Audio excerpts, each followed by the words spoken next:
When you're sort of in a political war, there are times you got to take sides. And I definitely chose a side that was against the powers of the state. That's what I guess the next third chapter is about here.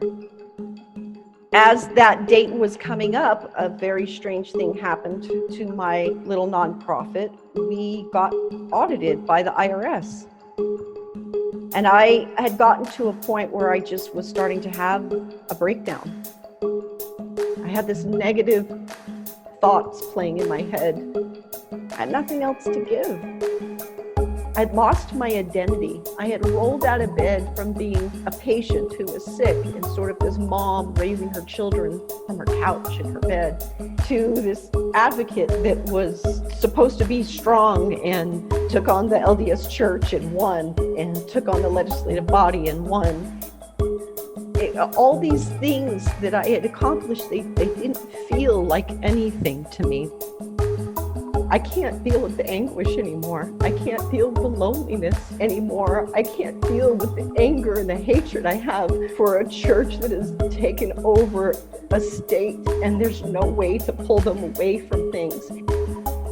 And I find myself on a suicide hotline because I'm nervous to continue that night alone. At least let's see what this ketamine stuff will do. Maybe that will help with the depression. I found myself drifting in and just embracing the medication. The visual that I had, the experience that I had, were these sort of snippets of conversations with each person. The first emotions and impression I got was forgiveness and acceptance. I'd been in such a dark place. I had shut out anything spiritual because I thought spiritual and religion were one and the same. And because I had such a loathing, I didn't think you could tap into this sort of spiritual side of life and not be trapped inside dogma. I think people need to know that they have power for change within them.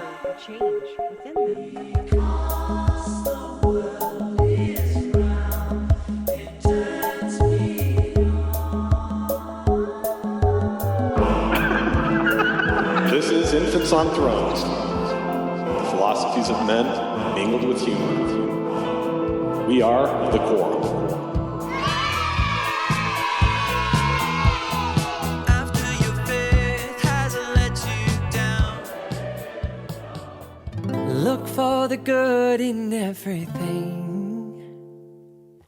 Look for the people who will set your soul free. It always seems impossible until it's done. Look for the good in everyone.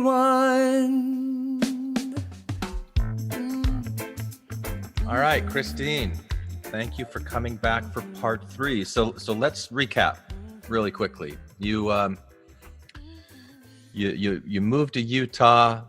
You had a bunch of shit happen to you. You were in bed for 16 years with pain.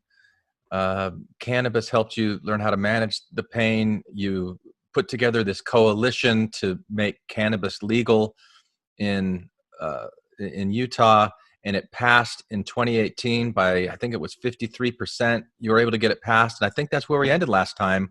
And so happy ending, fairy tale ending, right? It all worked out. Not quite, but you said when you were going to come out to change Utah that you were going to change Utah. You did it, and happy ending. So what is a part 3 even for? Why are we even still talking? Why are we even here? Oh my goodness! I wish it was that smooth of a transition, but it wasn't quite. A lot of happening towards the end when we did pass that ballot initiative. When you're sort of in a political war, there are times you got to take sides, and I definitely chose a side that was against the powers of the state, and that meant that some of our people chose the other side, and those relationships really, that's what I guess the next third chapter is about here, is those relationships and what happened as you transition into what do you do next. And did I understand right, that the bill that was passed, the language got changed retroactively to kind of, because if I remember right, there was the time where the Mormon Church came in and was trying to get the language of the bill changed, and you stood firm and you were able to pass the original worded bill. But then after it passed, they came in and they changed it.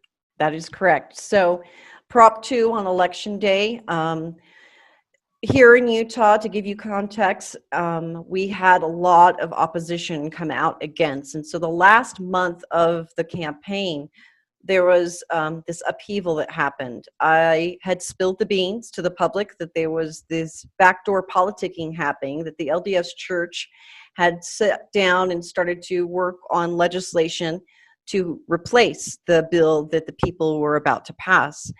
And a special session was going to be called. So on November 6th, I think it was, election day that year, we passed Prop 2. We got our 53%, and we were all excited, but we all in the entire state knew that the next month a special session was going to be called, and our bill was going to be replaced with some alternate legislation that would cut our dispensary access to a minuscule amount. A lot of other things were going to transpire that weren't going to be good for patients. And honestly, it wasn't what the people voted for. So we basically went through all the hard work of following all the steps. We tried to work with legislators for years on the Hill, and they wouldn't meet us. They wouldn't give us anything substantive. Then we went through our next option, which was to run a ballot initiative, because our constitution, our state constitution, grants us that right. And when we went through that process, the legislators come in and again cut us off at the knee. So it was a very bittersweet victory on election night. And so a month later, in December, 2 days after the bill had become legal and was the law of the land, on the first business day, the session was called. The legislators called themselves into session, and they did a replace and repeal. So they got rid of the entire bill, named it the same name, but put all new language in. And so a 28-page bill that we had passed with the state, or with the people, had turned into a 300-page bill full of regulation that was making it really quite difficult for people to gain access. One of the very first things they did was implement something called central fill, which was turning all the health departments into dispensaries. They were going to be dispensing cannabis. Now, when I sat down with the then Speaker of the House and explained to him why this is not legally possible, he seemed to dismiss it and said, none of this is legally possible. We're not supposed to be doing any of this. So what the state was proposing, and the health department, was that they dispense cannabis through the health department, which would effectively compromise their ability to get state funding, because they were going to turn into legal dispensaries. They were turning into a legal drug cartel, the state of Utah. That's how the legislation was written. And all along, the whole point in then doing the replace and repeal was because they wanted to have complete control over the industry, and this is how they thought they could do it. We tried to explain to them repeatedly that this is not legal. It's preemptive because of federal law. They didn't listen to me, so I hired an attorney and I sued the state of Utah and the health department. So I went after Gary Herbert for passing this legislation, and the health department for trying to do an illegal act. And they still didn't do anything to change that. They said the lawsuit was, had no teeth, had no merit. 2 months later, when the regular session started, so in December, they passed a special session in 2018. In January of 2019, our regular session started. During that regular session, there was no legislation proposed to fix that one key component, as well as some other things that we had a problem with. They had a cap on physicians being able to recommend cannabis. So picture this, if you will. If you go to your doctor and you want to use a therapy, a drug therapy of some kind, or any kind of therapy. And he says, I'm sorry, I'm only allowed to recommend that to 150 patients, and you're patient number 151. I can't recommend that therapy to you. There's no medical treatment out there known in our country that caps physicians for being able to do that, Wow. except in our bill. They were capping physicians, saying you can't have and you can't recommend more than 175 to your patient, 175 of your patients to use cannabis. So part of our lawsuit was a physician who joined us who says you cannot prohibit my free speech in doing and practicing medicine. So that was part of the lawsuit as well, on top of the going after the central fill. And Yeah. I remember you telling me something about like 6 months that they were. See if this rings any bells for you, because I'm probably going to be remembering it wrong. But if they already had something and they used it for 6 months and it was effective, but then they couldn't have it after 6 months or something like that. I know what you're referencing. So before we ever ran a ballot initiative, one of those very weak need bills that were proposed during those years was a right to try bill if you were on hospice. And so I coined the bill, your right to try if you promise to die, because if after 6 months you didn't pass away from your disease or your condition, they were going to take cannabis away from you. Okay, but so, that was an earlier that was idea. A couple of years earlier, and okay. This, I mean, that's the type of legislation I was being handed. Yeah, and that's why we moved towards a ballot initiative, because as you can see, that is such a horrific type of policy to even propose to somebody. Yeah. Especially because, just for your listeners, we see in patients who do start to use cannabis as therapy, especially at end of life, it does mitigate their symptoms. It does prolong their life. And so you give patient cannabis, it prolongs their life, and then you take it away from them for punishing them for living. It was just a very twisted and sick sort of policy that the legislators are trying to put through. Yeah. I don't think at any time, and as we've talked, that I've really asked you to sell me on the benefits of medical cannabis. But do you have like an elevator speech? Can you tell me like why is it that this is such a great thing? Well, to be very honest, we have an endocannabinoid system. So our body has a system that can and does receive the cannabinoids that are in cannabis. They seem to react really well. So we have a CB1. Does that mean that we co-evolved with this plant? Yes. Oh, wow. Yes, I know. It's just a crazy and novel idea to think of. But it does help. A lot of people believe, because this became very prohibitive, it became out of our diet, because we did used to consume it, eat it. We used to eat hemp. It used to be part of our just culture, our diet, and our lives. When it became prohibitive, a lot of people think it started to affect our immune system. It started to affect our endocannabinoid system, and that's why we see such a prevalence of disease states that accelerated. So you do see cannabis use come into play for different people. A lot of people think, oh, it's a panacea, it can help everything. And that's not really true. But when you see that we all have an endocannabinoid system that suffers from sort of deficiencies because of our disease states and our illnesses, you start to go, oh, okay, this has some validity. There is some science behind it. I had to do a little bit of reading to understand what exactly the plant was doing for me, because I couldn't explain why when I smoked it, it helped mitigate my symptoms. And I didn't always understand. And that's when I learned a little bit about, the receptors that were working with this plant that helped sort of bind to it. And it's an amazing science still, because I think people just attributed it as people are just stoned. They're not really healing, but there is something profound going on here. I don't know if that explained the science, but there is an endocannabinoid system. The plant has receptors that bind with it, and there seems to be some magic going on there for people. So, all right. Anyway, as we push through the policy, that legislative term, it dawned on me, and I realized after I was starting to speak with some of my friends who were county commissioners, that they didn't realize that the legislators had written into this new law that the county commissioners, the counties, were going to have to figure out the funding for this new dispensing program through their health departments. They had to revamp their entire health departments to put up security so that they can dispense an illegal substance that was federally against the law. So it started to create some problems. And I told them, like, don't you know what's in the bill? Don't you guys understand what's happening? And I explained it to them. And they said, can you please write that something up for us so we can share it with others? And so I started to write just a quick little email to my friend to explain things, and realized it was much more complicated than a quick little email. So I contacted my attorney, told him what the county commissioners were asking. He says, we'll do one better. We're going to send a letter out to all of them and the legislators. Everybody in the district attorney's office and all the counties are going to get this. So everybody is aware of what's happening.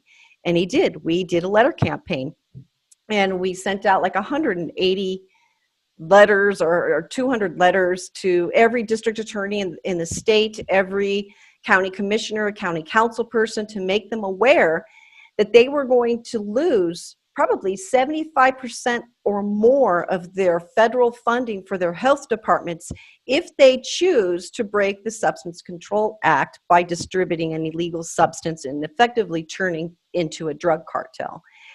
They were mortified. That people were just freaking out, not knowing what to do. The people who were because that's not in the Book of Mormon, right? It's not in the Book of Mormon. No, so they wouldn't have known. I'm sorry. No. Making fun of Utah legislature.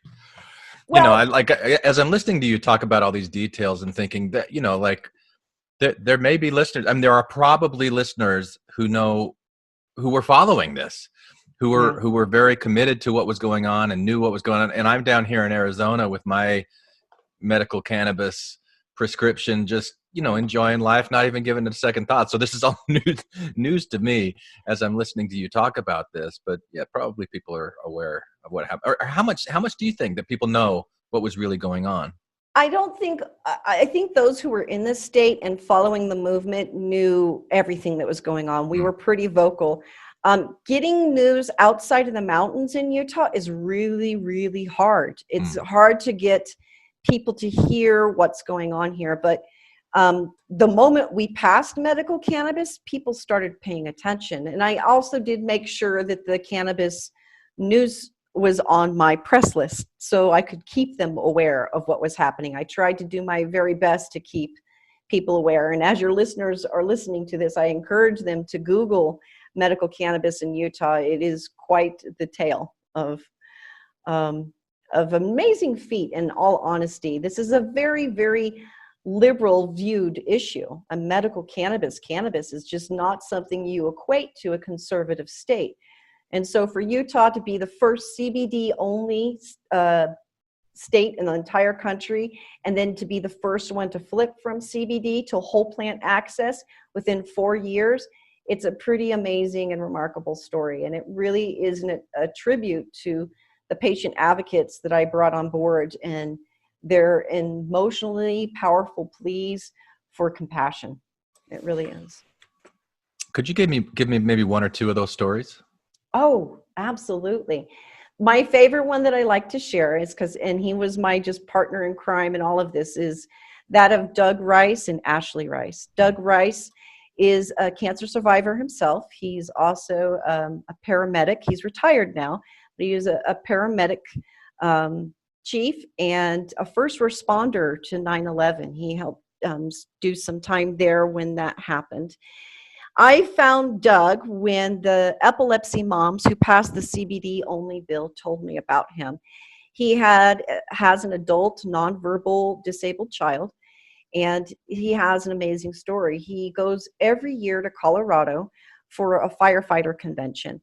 It's sort of like a memorial for those who have lost, and motorcycle ride and the whole bit. And while he was down there, his daughter, who suffers terribly from seizures, was having one, and he decided to try a THC gummy. And he gave her a 5 milligram gummy at the beginning of the weekend, and she went seizure free for the entire weekend. And it was the most amazing thing that he said he'd ever experienced. She hadn't gone like that. So he wanted to see if there was a way for us to get access. The CBD only bill had been passed here in Utah. We didn't have brick and mortar. There was no legal way to access CBD at that point in time in our history, because transporting across state lines was illegal. So these epilepsy moms introduced me to Doug, and he helped join our advocacy efforts. He became the president of the Epilepsy Association here in Utah, and a very vocal voice about safe access. His daughter benefits from THC now. She gets to go seizure free more often than not. She still suffers from seizures, but it's greatly reduced them significantly. Another one of the patients that's come to help us, and we've had some patients who came along our path that are no longer with us. They came to us very late in the game, and I do want to sort of give them tribute. One of the very early patients that came to me was a 42-year-old man who had been diagnosed with prostate cancer. And this was at the very beginning of my advocacy, and we were the same age. I saw him put up a post on Facebook, and that he had just gotten this diagnosis, and he was just, as you can imagine, filled with grief because he's so young. 42 is very young to be getting diagnosed with prostate cancer. And as his friends, and he's a bit of a figure here in Utah and within the political circle within the Democrat Party. So a lot of people were watching this unfold, and hearts were just breaking. And I invited him to come to committee hearing up on the Hill to share his story about wanting to try cannabis and what he was suffering from and what he was going through. And his name was Forrest Shaw. And he gave a very powerful testimony about his plight in dealing with cancer. And it was very moving to those legislators enough that, they all voted unanimously to get this bill onto the floor. Forrest quickly declined. He was at stage 4 when he first met me. And so over the years, his health declined, but he did use cannabis. And he was an amazing person to have known, and it was exciting for him to be here, to be able to file the ballot initiative and to see it pass before he perished. He died, I think, 2 months after the ballot initiative passed. So he actually got to see that happen. We have a lot of other stories of chronic pain sufferers. One of the things I was trying to do here in Utah is there was so much compassion for the children who were suffering from seizures and children who were dying of cancer. We have an opioid crisis in Utah. We have an overdose death rate of about 26 people a month, and that is just unbelievable. I wanted to share and shed light on adult suffering because I feel like we don't talk about that enough in our culture. And so one of the many voices I met along the way was a wonderful woman named Laura Romney. She suffers from the same condition that I do, is trigeminal neuralgia, which is a nerve condition in the face. And she's active LDS. She is a member of the Romney family. She's a cousin of Mitt Romney. And she wanted to advocate for safe access so that she could find some kind of relief for this particular condition. It's dubbed the suicide disease because narcotics and there seems to be no pain remedy known to help alleviate this particular nerve condition. And she fought really hard for us to have safe access with cannabis. But the thing that's interesting about her fight, and that I really truly appreciated, while I'm a patient that used cannabis to come off of all my pharmaceuticals, she was fighting for compassion to use both opioids and cannabis. What we were bumping up against was physicians who don't know much about cannabis saying that you had to choose one or the other. And that's just not feasible for a lot of patients. There are going to be some patients who can greatly reduce their pain medication by using cannabis, but they'll never be able to be off. So she was one of those advocates that raised a voice to like, let's try to find as many tools for the toolbox as possible, and not be prejudiced towards things that we don't completely understand, because it may be the secret remedy for a patient who is using. She went on to push for kratom, which is another plant-based medication. But we want to see different modalities for patients to be able to use, because not one will work for all. And so there's many, many stories. I could keep going on. There's just a lot of people who, the more we had individuals come out and share their stories, and I did try to get each person into the paper as often as I could, a different story, because you never know who's going to identify. There were so many people that gravitated towards Doug's story. A lot of our first responders felt very connected to Doug. They wanted to share their stories of PTSD and their plea and fight for safe access to cannabis. There's all kinds of people. Lots of LDS members identified with Laura. When they saw her, it appealed to them, the way she presents, and it made them more comfortable to ask questions. And that's a little bit of what Truce and my organization was about, was to make, to take away the taboo. Let's just talk about this and let's educate each other, so we're not being fearful and writing bad policy because we don't understand. So anyway, sorry, I got talking there for a bit. No, I wanted to hear that for sure. So I know in January 2020, you were at a really low point. Are there things yes. that you need to talk about that got you to that low point? Sure. Let me fast forward through 2019. So Yeah. What I had told your guest was we did a letter campaign. Yeah. What wound up happening is the district attorney in my county said this is absolutely illegal and our county will not be participating. In an interview with press, I applauded him, and then I called on our district attorney in one of our largest counties, where our capital is, to come out against it, and he did as well. And that sort of nixed everything. They had to call a special session, and they did. But you can never do much in this state without getting some. You're going to get punished in politics here. And as that date was coming up, a very strange thing happened to my little nonprofit. We got audited by the IRS. We were a new nonprofit. It was a very unusual thing for a nonprofit who makes as little money as we do to be audited by the IRS just 3 weeks or so before the session was about to start. But I am a meticulous bookkeeper. Because we are a cannabis group, I knew that we would be under scrutiny. Ever since I opened our nonprofit doors, I have been reported to by some troll or some hater to the governor's office. And so this was, a little scarier because it was the IRS, but we got our paperwork in. We passed with flying colors, but it added to the stress. I think I need to emphasize to your listeners is I'm still a patient.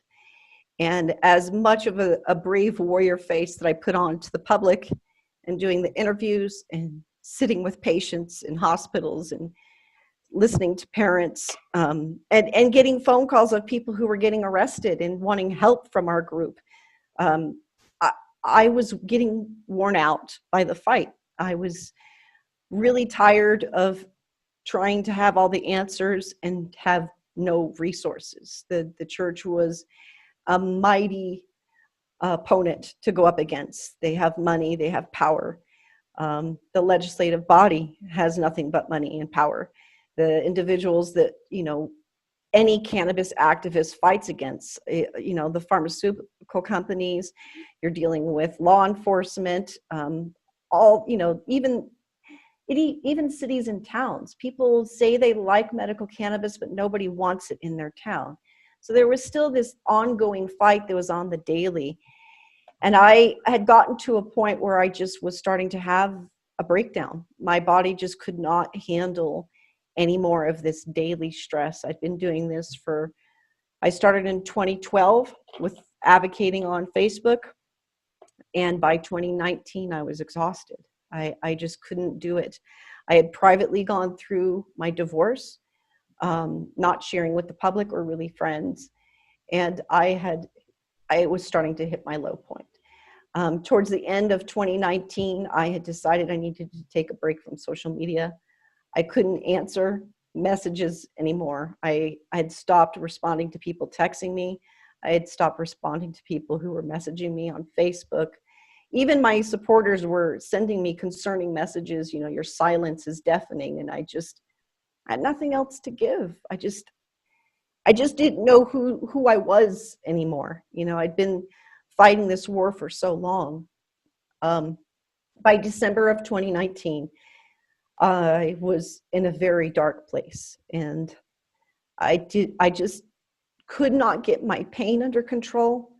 I couldn't reconcile with the friendships that I've lost, with the deceit that happened, with the sort of radicalizing that happened to me from the church, turning on us the way they did and making it a war between members and non-members when Truce had worked so hard to bring so many different ideals and ideologies and beliefs together to work on something that was common and kind of a beautiful thing. It was a lot of emotions were swirling in regards to my place in the world and my place in the movement. Then by January, I hit a low with my pain. I had gone into my doctor's office and had asked him if there were any new therapies for this trigeminal neuralgia pain that I was really struggling with. And he said there wasn't. There was the experimental stuff with shots behind the eyes and all this horrific stuff that had like a 30% chance of being successful. And I left his office and I walked to the car and I just sat there and I cried. And I drove home. It was an hour drive home, and all I could do was turn up the music as loud as possible and just cry. Just cry. And I went home that night and thought about, what he had said. He had suggested a therapy. I suffer from hemiplegic migraines, which present like a stroke. And one of the therapies he had suggested was ketamine. And I had kind of brushed that off because I was really more focused on the trigeminal neuralgia. I wanted the bigger pain to be dealt with. And several days later, I had found myself dealing with a pain attack. I'd been down all day, and it was now, like 2 o'clock, 3 o'clock in the morning. And I couldn't get comfortable. I couldn't sleep. I had this negative thoughts playing in my head, kind of replaying the whole cannabis effort, the choices you make. Could you have done this better? Would it have been better if I had been part of the compromise so that I could be in the room so that policy could look better than it does? You just sort of start second guessing everything when you're at a low. Yeah. Excuse me. Not a problem. I knew I was in a low place because I was starting to have a lot of suicide ideation, and that had been creeping up for the past couple of weeks. That's why I had felt a need to get off of social media, try to do some more grounding things in my life to make me feel connected, and some more meditating and trying to search for who I am again. I'd lost my identity. I had rolled out of bed from being a patient who was sick and sort of this mom raising her children from her couch in her bed, this housewife somewhere in Kaysville in Utah, to this advocate that was supposed to be strong and took on the LDS church and won, and took on the legislative body and won, and then sued them. All these things that I had accomplished, they didn't feel like anything to me. They didn't feel like accomplishments. I still had felt like I failed like those patients who were not going to get served because this legislation was so convoluted. I had failed them. That's all I could think about, and obsessively so. And it fed my pain that I was feeling in my body. And I find myself on a suicide hotline because I'm nervous to continue that night alone, because I can't deal with the anguish anymore. I can't deal with the loneliness anymore. I can't deal with the anger and the hatred I have for a church that has taken over a state, and there's no way to pull them away from things. It was so consuming how small and insignificant I felt in the years of gaslighting by these men that I have worked with in politics, and just this conversations and the slights that I would sort of passively put up with because I wanted policy to get pushed. It was just too much. It was just too much that night. And as I'm sitting on this phone call, they have you put all your deets in, all your details, and I get a prompt on the phone as I'm waiting saying that I'm number 17. I'm number 17. I'm number 17. I don't know if I can wait for 17 other people to be helped at 2:30 at night when I was in that much pain and anguish. And the one thing that got me through is like, I screenshotted it and I'm like, I am telling Steve about this tomorrow morning. And my friend Steve is a former legislator. I was just so mad that our suicide hotline wasn't working in an effective way that I was going to make sure I was going to tell somebody. I hung up, and as soon as I set my phone down, it shined. And like I said, it's 2:30 in the morning, and I look down, and it is my friend who runs a Facebook page here in Utah called Utah Satire. And he's also a caregiver. His wife had stage 4 cancer, colon cancer, when he first reached out to me 2.5 years earlier. He wanted to help the campaign to pass Prop 2. He wanted to know what he could do using his platform. He had like 10 million followers, or hits a week. So he wanted to see what he could do to help raise awareness. And we became really close friends over the years of the campaign. And his wife had passed away the year prior, that June. And I generally kept a distance, a professional distance from some of these patients so that I could emotionally deal. But for this particular family, they just touched my heart. And I got really drawn into his wife, Shalisa's story. I think because I could identify with her age and watching her pass. So for him to be reaching out to me that late at night wasn't terribly uncommon, because we had been trying, both of us, to get through some fairly painful months with the passing of his wife. He had some very dark and lonely nights, and it would be very often he would call to just talk to get through it. And this particular night, the shoe was on the other foot. He sent me a meme, not knowing what kind of crisis I was in. It was just to make me laugh. Those who were in opposition of us, he would turn them into memes and graphics just to cheer me up. And they were oftentimes very, very, very funny, but not appropriate for social media. And I quickly sent him back my screenshot, and he called. And he sat on the phone with me and listened to me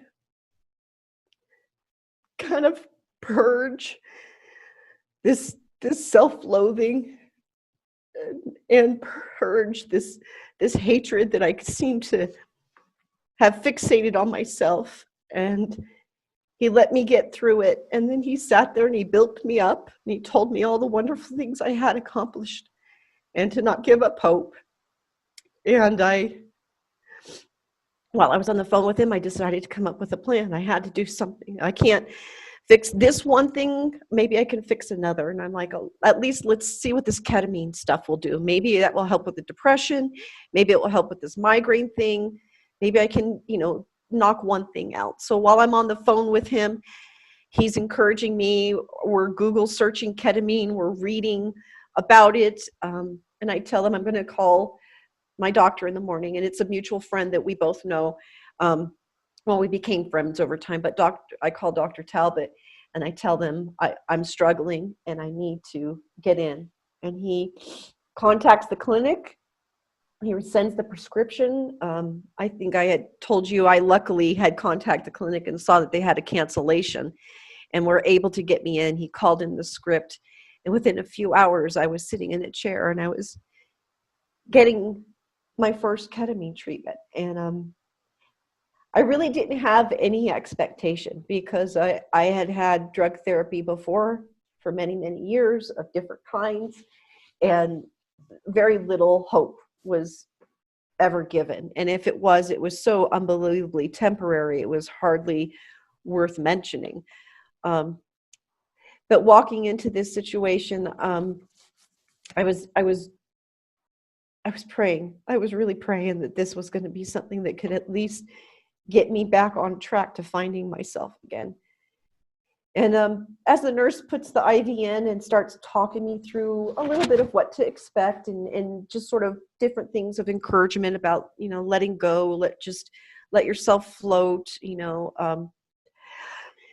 I found myself drifting in and just embracing the medication as it hit my vein. And I did drift. And while I was under, if you don't mind me sharing, I'd love to hear it.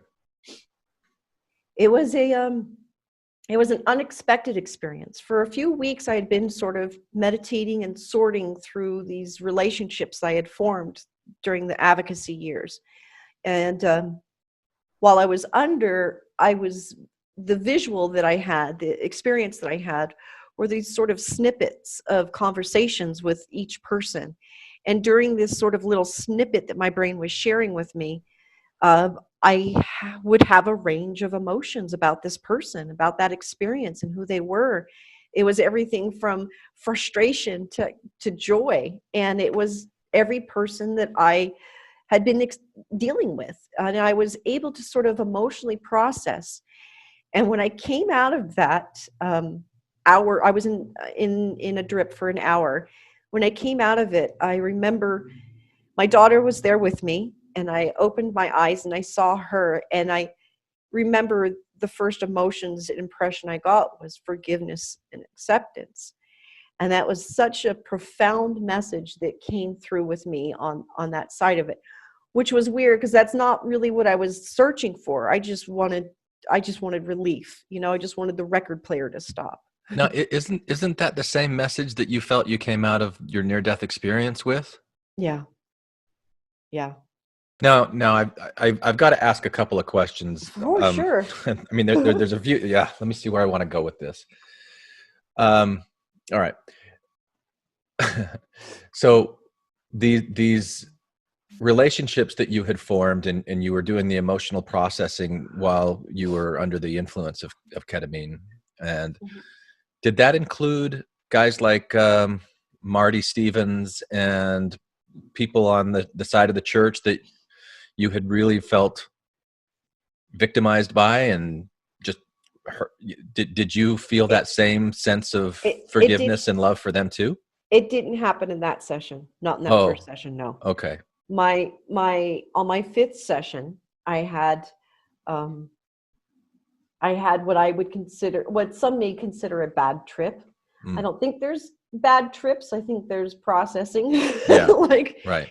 And so there's a term that's used within drugs and psychedelics, set and setting. Yeah. And my set and setting going into all my treatments was pretty good. I was sheltering myself from people. I had closed off my social media. I was not allowing a lot of people to access me.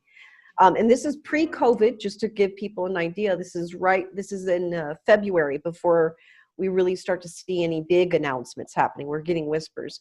So I'm already sort of social distancing, Yeah. but it was more like emotional distancing from people so that I could, I was in protective mode. I was trying to preserve what little bit of me I had left. Yeah. But on the fifth session, I let somebody break that barrier. I had opened up a bill file with a legislator because I wanted to fix some of the things that were still problematic with our legislation. It was a long shot, but the year previous, the moment you were able to open a bill file, this legislator did. And then we sat down with her and we crafted language and everything else. Well, she contacts me, it's the session that this is all happening this year, and tells me they're about to take the bill. They've got to fix this stuff. They're going to throw out all the language in it. They've got to fix these things because they didn't plan. They did not plan. March 1st is when the program goes online, and they need to get these other things fixed. And I'm the only one that has a bill file open. And I was furious. I was upset. I pushed back. She snapped. I said, you know what? Do whatever. I'm not on the Hill. I don't care. I just don't care. Do whatever you guys are going to do, because that's what you're going to do. And I got off the phone, and it put me, I was on the Hill. I wanted to not be on the Hill. I wish I didn't answer the phone call. I walked into the clinic, and I took a deep breath before I opened the door, and I'm just like, let it go. Let it be there. Let it be back there. And I couldn't. Yeah. While I was during that trip, I was agitated. I kept popping out of the medication. I kept trying to put myself back under. Just the swirling emotions about the church kept seeping in. And no, I have not gotten to a place of complete peace with that. I have gotten better. It wasn't from the ketamine experiences. I have done a few other trips using psilocybin on a few occasions that are getting me to a more peaceful place with it. It's hard to live in a state and still constantly see the re-triggering. It happens every day, because you see the overreach into politics, and you see the gaslighting in their policy making and in the way they speak to the public, and they're heavily influenced in everything here. It just permeates everything. And so that part of it is a bit harder to come to terms with. And I've had many people tell me it may just be that I need to move out of the state, so there isn't that constant reminder. But on the same flip side of that, I don't want to run away. I don't want them to think that they can continue this type of bullying within the community. It's going to be a ways to go before I get comfortable with where the church has influenced so many things in people's lives. They've caused harm, and they won't take accountability for that harm. And that's why I don't run away. I want to be the reminder. I want them to know that they did wrong by the people of Utah by interfering. Yeah. Yeah. There was another question I wanted to ask you, but I didn't want to interrupt the flow that you were in. My best friend, growing up, he was in a wheelchair. He's got this whole story about, he was 5 years old. He was in a private plane accident, and he lost the use of his legs at that point. This was in the mid to late 70s. He got a priesthood blessing from President Kimball before he was the prophet of the church, but he was, still, and it told him that he'd walk again. And of course he never did. And when he was in his early 30s, he took his life. And I was living in Indiana at the time. And, we had kind of grown apart, like you do with high school friends. Anytime Sure. I'd come back to Arizona, we'd get together. But I remember thinking, his family asked me to come out and speak at his funeral. And I did. And it was just a real triggering thing for me to see how, there were definitely the Mormon side of his family and friends, and then the non-Mormon side of his family and friends, and the way that especially his mom treated the non-Mormon stuff. And it just it was a difficult thing to experience. But I always wondered, why didn't he call me?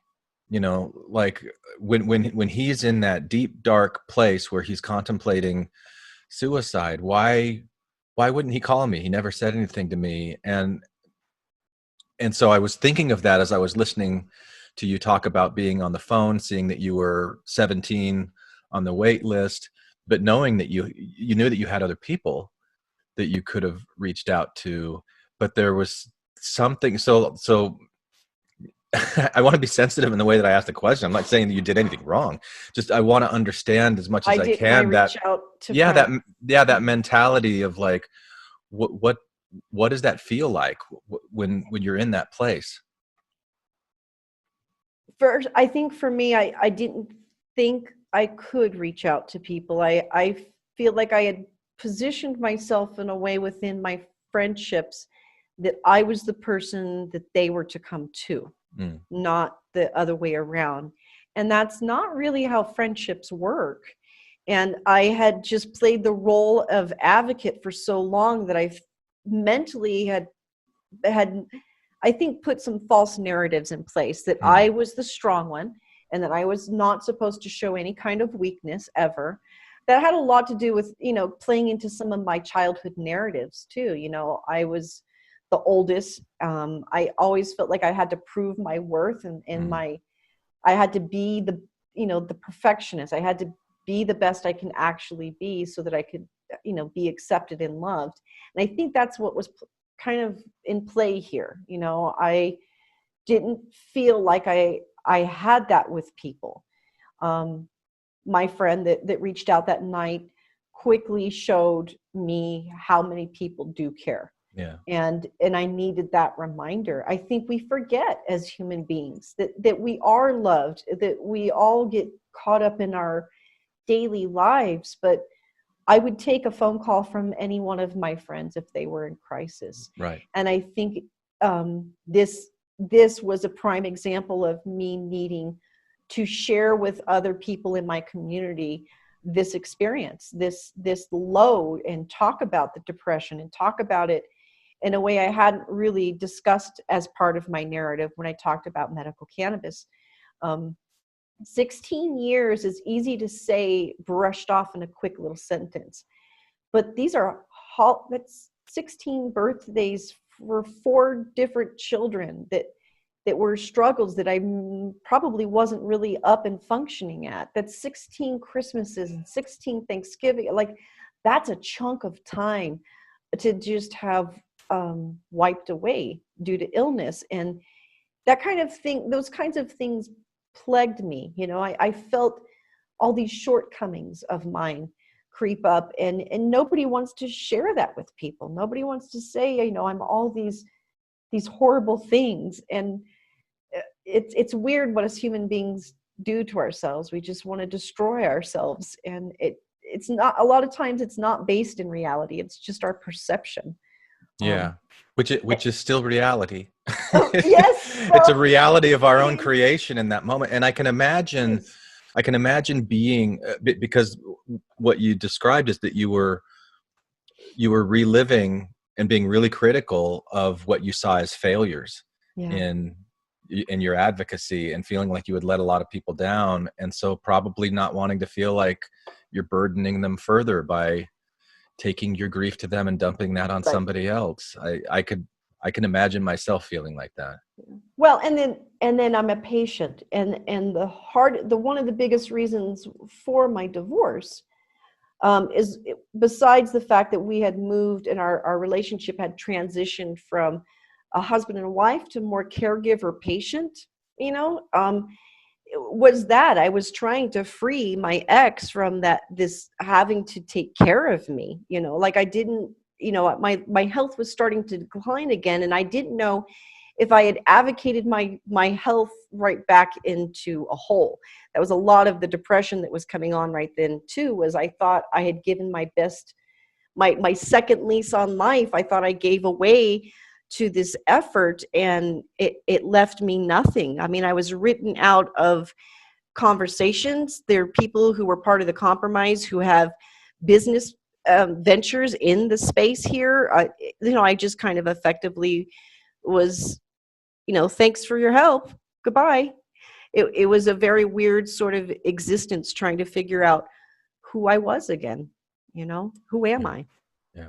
So I can relate to your friend not reaching out, because it is you don't want to be a burden again. And as a patient, it plagues you so much to be a Yeah. burden to family and community.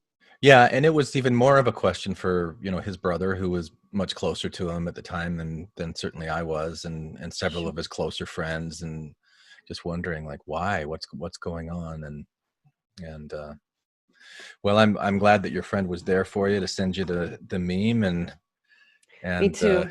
and that they were able to have that opening in the clinic, that you could get in for that first ketamine treatment within, what was it, like 12 hours or something Yeah, from the time?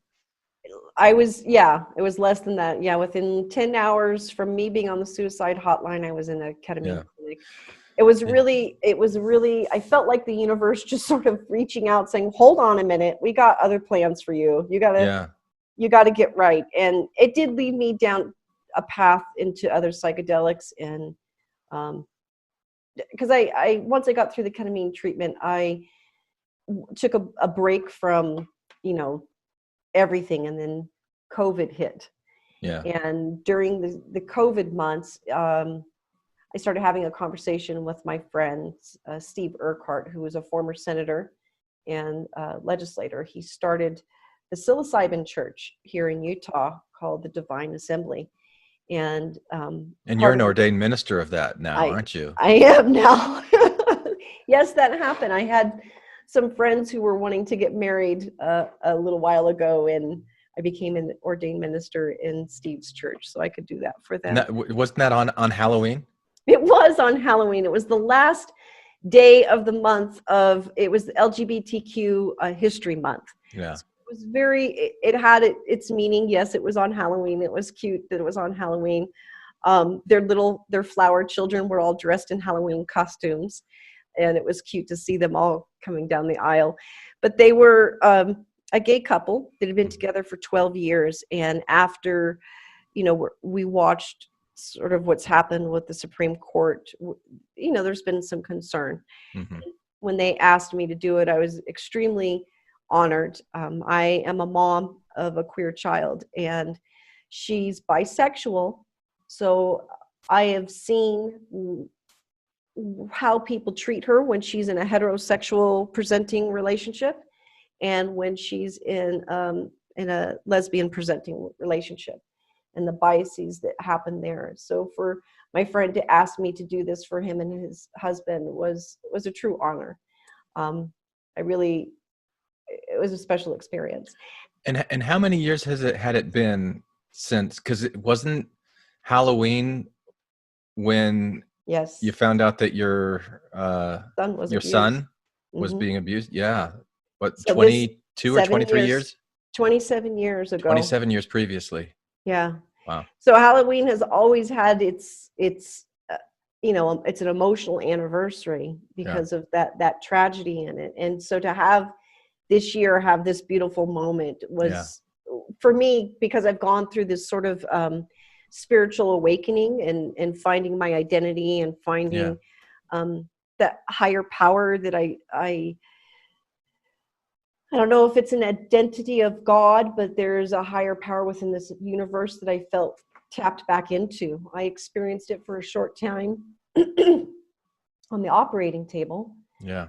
And to have that experience again and feeling those familiar thoughts and feelings again, it's been an experience. It's been an amazing experience.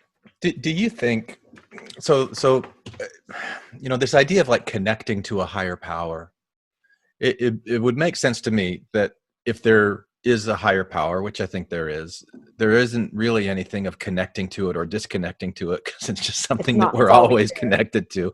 It's just whether we're paying attention to it or we're distracting ourselves with other things. I mean, would you agree with that? Absolutely, I do. You get distracted with the noise that is what's in front of us. What was keeping us preoccupied, that you aren't tuned in. Because I really do believe that when I was sort of trying to hush this sort of awareness that was going on after brain surgery, because it made me terribly uncomfortable and I didn't know who I could talk to about it. I sort of did have an understanding of when I was ready, it would be there. You know, it's not like something I could actually turn off. Yeah. I can tune out. And I think that's what many of us do. We tune out to things of knowing, because I think we're all capable of knowing. I think we're all capable of it. And I don't Of knowing what? Being tapped into a higher power, being tapped into ourself. I do believe that people can reach that through meditation, through psychedelic experience. I think you can tap into this universal energy and be a part of it. You can definitely teach yourself how to tune into others who are tapped into that. It's just being mindful and looking and being observant, listening more with your heart without sounding so corny, listening more with something than your ears.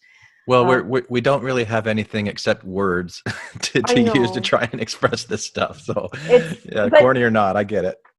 There is an energy that goes on when you hear people, when you talk to people. They share with you who they are and their experiences, and if you are quiet enough to listen, you can feel that energy. You can feel that pull within the world, and I think interested enough in you other people, mm-hmm. and not feeling like your own sense of self is being threatened, like whatever that is, because like once we start getting threatened, that whole fight or flight thing kicks in, and we can put up boundaries and shut down, like narrow our focus to survival really, really quickly.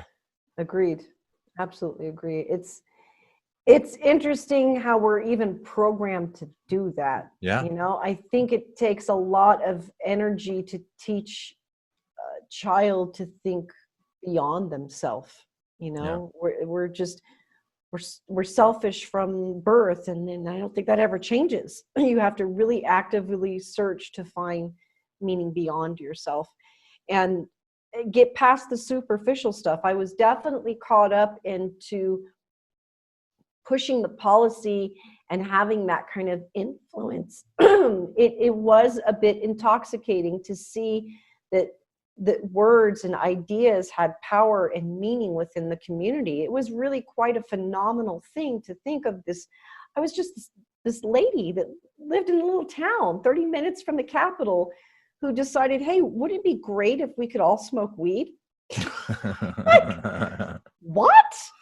I mean, I'm being tongue in cheek a little bit, but not really. But not really. I hobbled my way up, and I do say hobbled because I was still using my cane, to Capitol Hill and said, hey, wouldn't this be a great law? And then 4.5 years later, I convinced the state to vote yes on something. And again, not just me, it was those beautiful voices and stories that I was telling you just a few of, but there are many other individuals who weren't patients either, who were allies, telling and sharing stories of their friends and family with so many people. That's what the thing that was a cool energy to be tapped into, is I genuinely felt like I was part of something much, much bigger. Yeah. And that's why for me, when people give me credit for everything that happened in Utah, and like, I just sort of tapped the energy and I let it flow. You know, I was the one that brought the spigot, and I just feel like it was already here, and I just knew how to manipulate it so that it flowed for all of us to benefit. Yeah. That's kind of what I feel I'm still here to do. I think there's still more that has to happen in Utah, and that's a bit of why I haven't fled yet, is I think she's got a lot to learn, and there's a lot of problems here. It's not just the drug policy stuff. There's a lot of sex stuff that goes on in this state that's really needs to be vetted out and released. There's a lot of sadness that goes on in this state that I want to make sure that I'm part of that change, and I can help heal where I can. Well, I am going to introduce you to Christy Johnson. I know we've talked about that before offline, but she and I have had some conversations. So please do. Please do. Yeah. There's a lot to still heal from here, and And it's not just this particular faith. I have a bit of a, it's not a bit, I have a disdain for organized religion. It has been used as a tool to manipulate other men for centuries. And in it, I really worry that people who don't understand this universal energy, they try to manipulate it to benefit ego. And you see that so often in these churches and these mega churches. And LDS Church is a mega church. I mean, they got $100 billion. They're just sitting on that nest egg. It's a little alarming, that an organization like this can be so powerful to influence policy of a state, Glenn, of an entire state. What other state in this union has that kind of entity controlling it? We have about 55% of our state population is LDS. There's a debate on whether how much of that population is active, and active for your members, they know, is at least 3 to 4 times a month. That's considered an active LDS member. So of that 55%, about half, maybe 40% of that is active LDS. 90% of our legislative body is LDS. 90%. The church has a heavy dominance over life in this state, and that bothers me for those of us who aren't active LDS, that we're constantly having, their influence pushed on our daily lives. It affects people's psyche in a way it's not often discussed, and Yeah. I'm hoping I can raise a little awareness in that area too. Well, tell me a little bit more about your experiences with ketamine, and then you mentioned the psilocybin mushrooms as part of the Divine Assembly Oh, yes. Church. Mm-hmm. I'm interested to hear those experiences, and kind of insights that came to you, and anything like that. And I also I'm curious about the legal cover of having a church for psilocybin. Is that really effective? Is that going to work? Has there been any run-ins with the law at this point, or what's going on with that? So there's a lot of things I'm curious There are, to hear you talk and about. you should, if you'd like me to, I'll introduce you to Steve Urquhart. Yeah. Have him come on and discuss that, because that is a wonderful call. He is an attorney, Uh-huh. so he can go into the legalities of everything.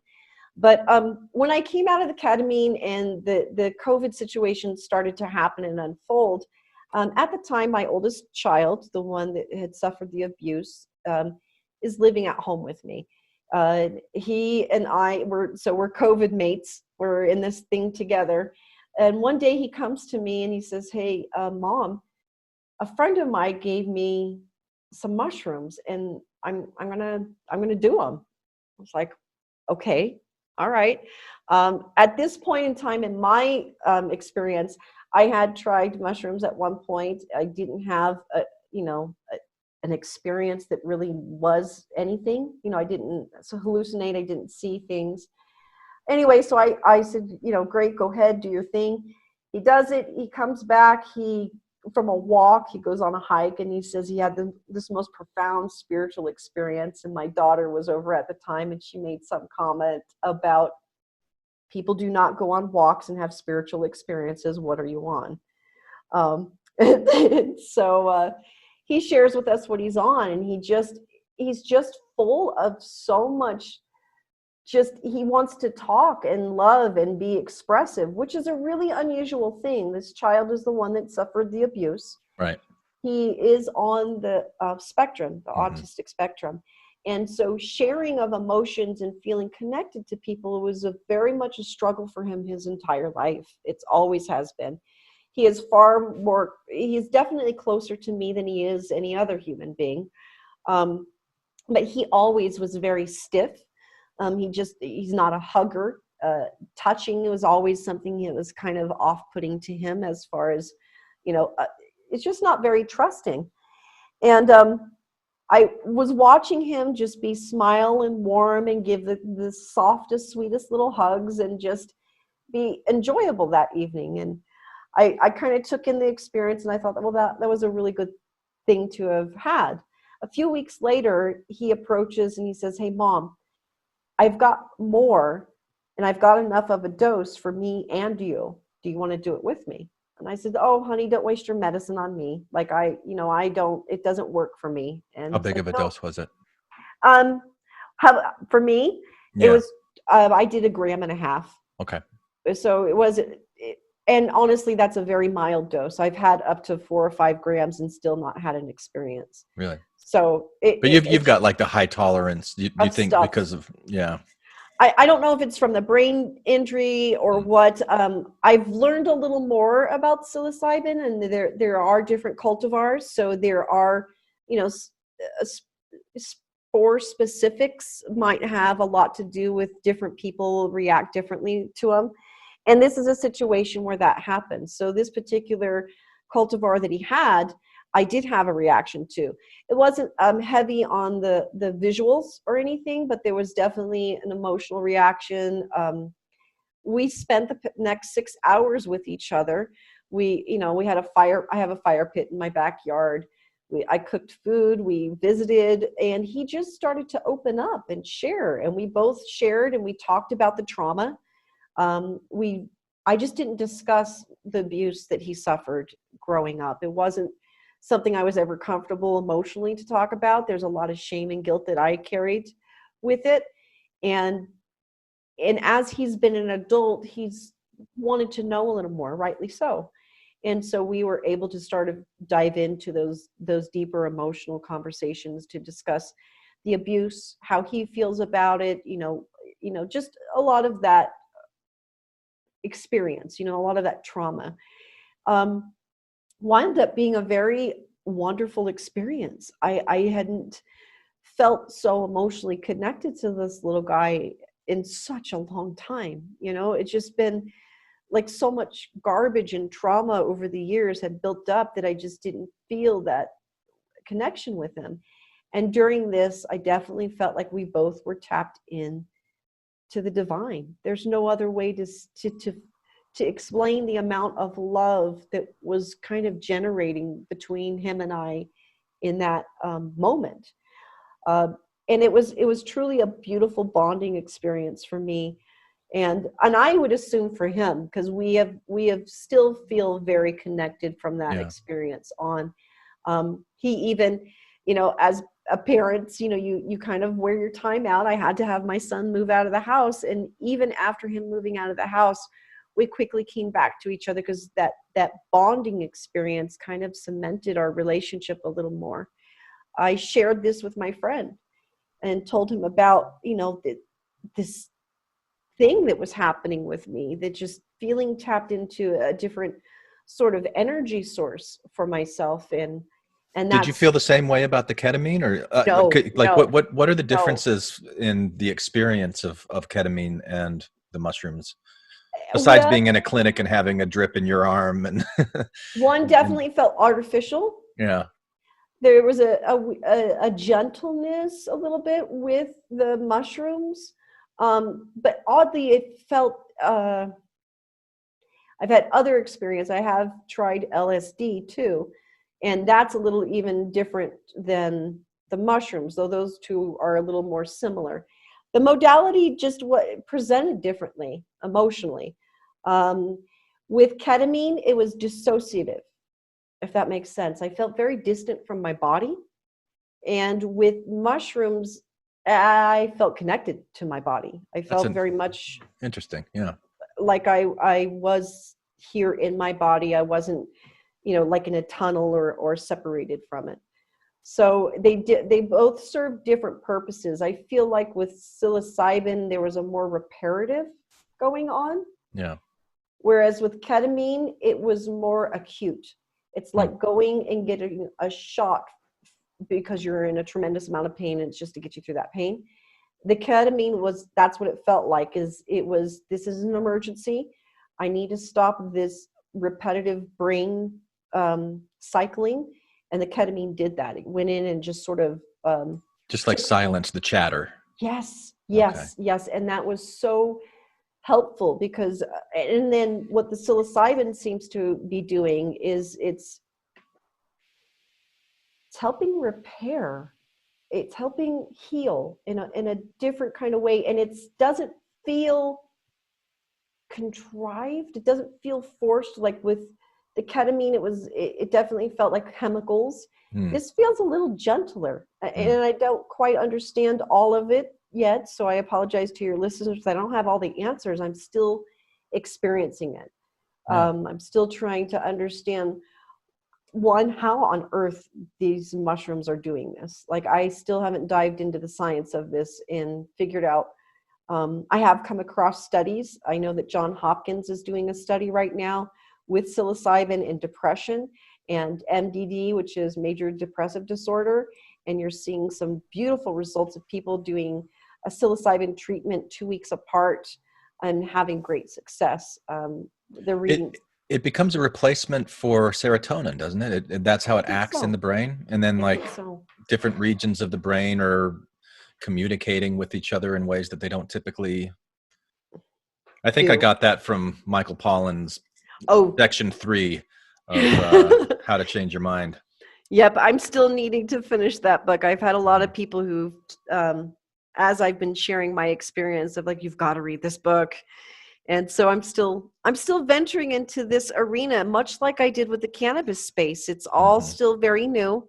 I'm still exploring this, and I'm overcoming a lot. People have to remember, I'm a daughter of a narcotics officer. This is all very taboo, even still for me now, to even be on a podcast talking about using substances that are, they're still illegal, guys. These are still Schedule I substances that were, not in Oregon. Okay, not in Oregon anymore. And Washington, D.C., right? Was it Washington, D.C. It was also DC. legalized it? DC did too, yep. We are seeing a great change happen, and I would like to see more criminal justice reform and drug policy reform happening across the country. I think this is a new age. It's a new age in medicine. I think we shouldn't have blocked out this type of therapy for people. But we'll see where things go. All right. I think my biggest outgoing message for anyone listening to this is, don't be afraid to try. I mean, don't give up on finding something that may actually change your life. I never thought in a million years cannabis would have done what it did for me, and it led me down a path I was in rooms I never thought I'd be in. I mean, meeting Senator Orrin Hatch and talking to him about cannabis policy and helping change his mind and his outgoing message before he leaves. The Senate is this crazy speech about cannabis. When you think about, meeting Cory Booker and meeting Gillibrand and meeting these legislators who are these big names working on these big policies, I think people need to know that they have power for change within them. They have the ability to be great influences within their community, and they should definitely not give up hope.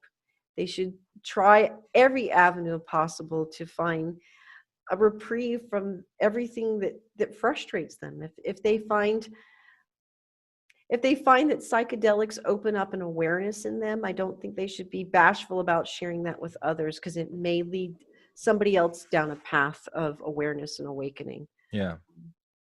So you mentioned a while back, you've got this new emerging spiritual worldview. Yeah.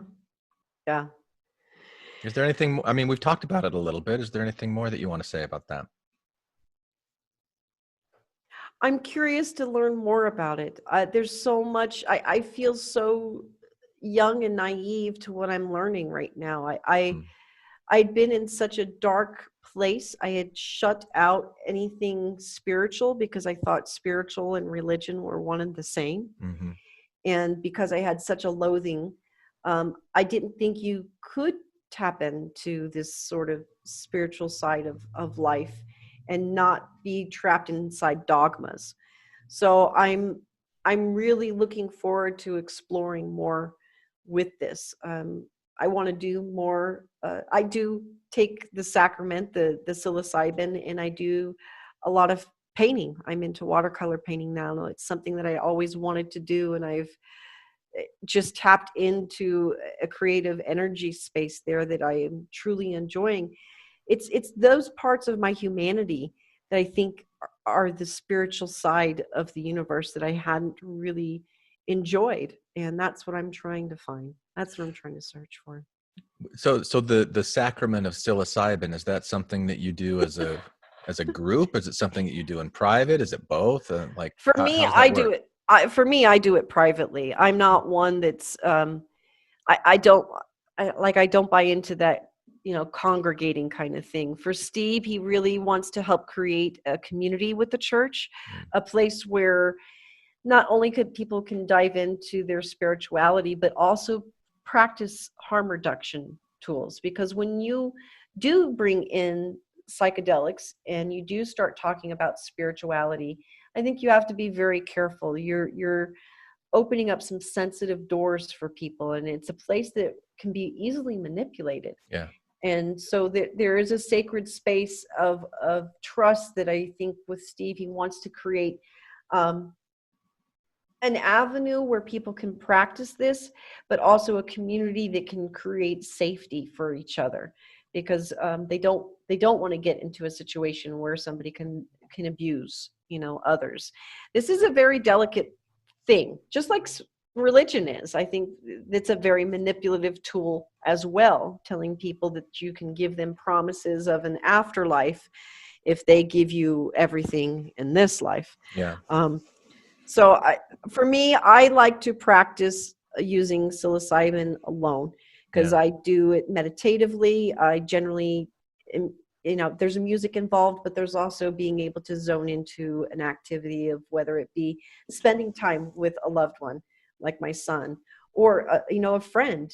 There is a time and a season to be able to share that space with your friends, yeah, being able to go on a journey together and connect. I think more of that needs to happen. We don't connect on a real level because of the way our culture looks with social media and everything else. So this is an avenue for us to do that.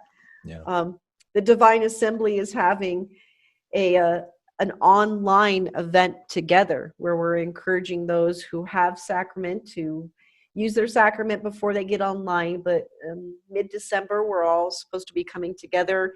Steve has music lined up, possibly some speakers to talk, and I don't know. We're experimenting here. We're experimenting into the divine. Well, if you haven't picked an opening hymn yet, let me recommend that the Spirit of God, like a fire is burning, because that's what they sang in the Kirtland Temple when they did the dedication there. And I am quite convinced that their sacrament included some psilocybin spiked wine or something like that.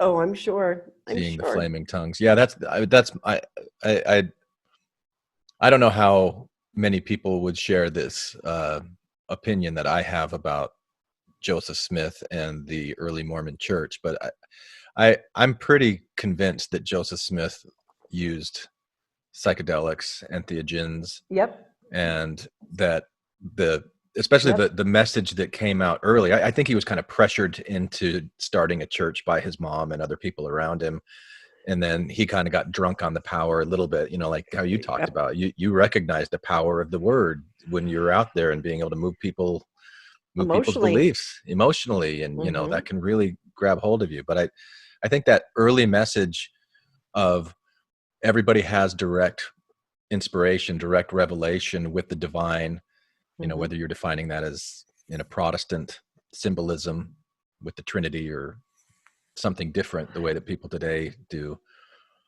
And then you've got people that come in and build, like you said, dogma and structures and bureaucracy and fear-based, control-based priesthood. We are the ones that control whether the gates to heaven are open or closed to you, so bow before us. This Yes. kind of thing that which is actually the story of the great apostasy that Joseph Hmm. Smith said that he was restoring everybody from, and this kind of this cycle of Right. Well, and so that's where my pause is with the organized religion a little bit too, is I don't like that, and I don't want to, participate in that. So I want to be very careful that I'm yeah, not portraying myself as somebody that knows something and you should follow me. My counsel to people is that the divine in the universe is all around us, and if Mhm. you quiet yourself, you can tap into it. You can look to others to guide you, but it really is a solitary experience. It is something between you and the divine. And I think the psilocybin provides an avenue for you, a vehicle to help you tap into that. I also don't necessarily need psilocybin every time to tap into that. Yeah. It's something that I can, still have a lot of respect for and use it judiciously when needed. And I try to stay in tune to that. I try to stay in tune to listening when it feels like it's time for me, because I've gone months without needing to dose. And as like even just recently, I have dosed over the past weekend. We're going into winter. This election cycle was extremely stressful. This has been a really tough few years politically, and the tensions and everything. It felt like there was a chapter that was closing, and I sort of wanted to commemorate the idea of what had happened. I wanted to ponder and have some alone time with myself and those thoughts and those feelings about what 2020 has turned into and what the close of it looks like for myself, because it's been such an emotional year, starting with January, and here we are in November. And so, I guess that's where I'm at with my story. Yeah, and now you're going to take your experience with cannabis in Utah, and you've got your sight sets on psychedelics with the Mhm. capital. I mean, I, d- any plans there to do some like national I movements? I do want to. I would not, I'll be very honest. I have tapped into some of my political friends to let them know, hey, I want the Biden camp to know about my story. I Hmm. would like to share where cannabis has led me, but where we need to go with drug policy reform across the country. We are still dealing with the drug crisis in a punitive way, and we need to handle it as a healthcare crisis. And I would like to be part of that narrative. I'd like to Yeah. be part of that conversation. There's a lot of us out here that would like to be a part of it. I have a unique situation where I have flipped a conservative state, and I would like to share that with other states. Yeah. I have gone into Wyoming. I've had advocates in Wyoming reach out to me, and I'm working with legislators there, trying to educate and be a support system for them so they don't have to repeat the same mistakes that Utah did, so they Yeah. can have the benefit of somebody who's been through it a little and can guide them to answers. I think we're all in this fight together, and and I don't want to blame anybody on the drug war anymore. I just want us to fix it. Yeah. If we want to repair the Black Lives Matter situation, we have to understand and address the racial disparities that are going on within drug policy. That Mm. is just a fact. And if we can share with people that it's helping medicinally, let's stop criminalizing and stop locking human beings in cages. You're decimating minority communities by continuing this false drug war. And I feel like I have a narrative I want to share with my country about that, because I think a lot of us feel the same way. Well, I feel very honored, truly, that you've shared, these probably 6 hours or more of recorded material, Yeah. plus the time that we talked before then. That you've been so open and vulnerable in sharing your story with me and with these listeners here. It really is an honor, Christine. Oh. And I, I, I wish you the best. Like I'm here to help as much as I can. I definitely would like to talk with Steve and get you and Christy together. And hope we keep marching onward, Christian soldiers. No, onward, No.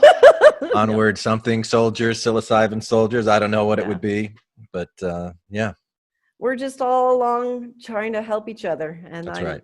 thanks for reaching out too. I'm glad that you took a chance after seeing my post, and Yeah. wanted to share with your audience. That was my hope in sharing my post, was if I could encourage one person to reconsider suicide and to reach out to a friend and to try therapies they maybe wouldn't have thought of. That's the whole point in sharing all of this, was to show that, our life, I'm not trying to hurt any of my family by sharing my life experiences. It is just my origin story. It's who we are. We're human beings and we're fallible, and we all do the best we can. And these avenues of relief through cannabis, through psilocybins, have been restorative for me, and maybe it will be for others. Yeah. Well, thanks again, and I'm glad that I got to read this little part, because I sent you this message on Facebook, and your response was, "Yeah, I'd be happy to share my experience with your audience." And then another message. However, after reviewing your podcast website, I'm a little concerned. I'm no longer a practicing member of the LDS faith. In fact, my psychedelic experience solidified that decision, and my near-death encounter. And I read that, and I thought, well, that's funny that you looked at the website and thought that I was pro LDS Church. And then second, wow, there was a near-death experience. This as well.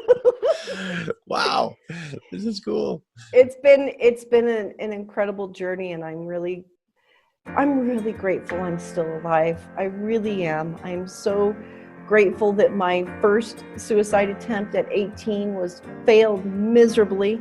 Yeah. I'm so grateful that my screwed up brain surgery failed miserably, and I'm still here.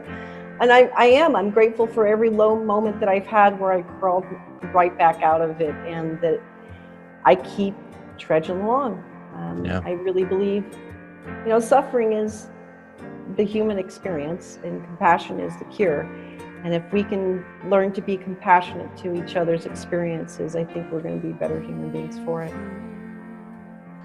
Nicely said. So I think it's onward, Christine soldiers, trudging on to war, or something like that. I'll figure it out. You'll figure it out. Yeah. Thanks so much. You're welcome. Thanks, Christine. I thank the boys who kicked my ass when I was 17. I thank the ones who chose to laugh and those who acted mean.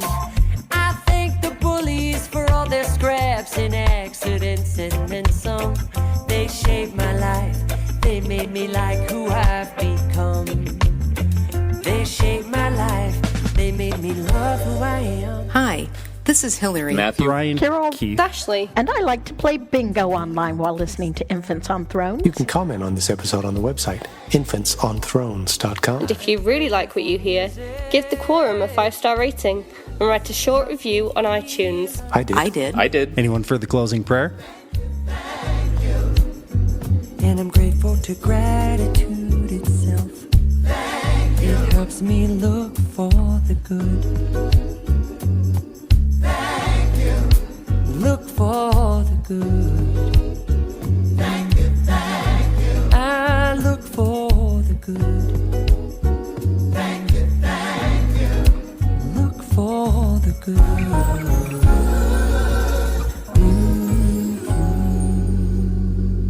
Thank you for listening to Infants on Thrones.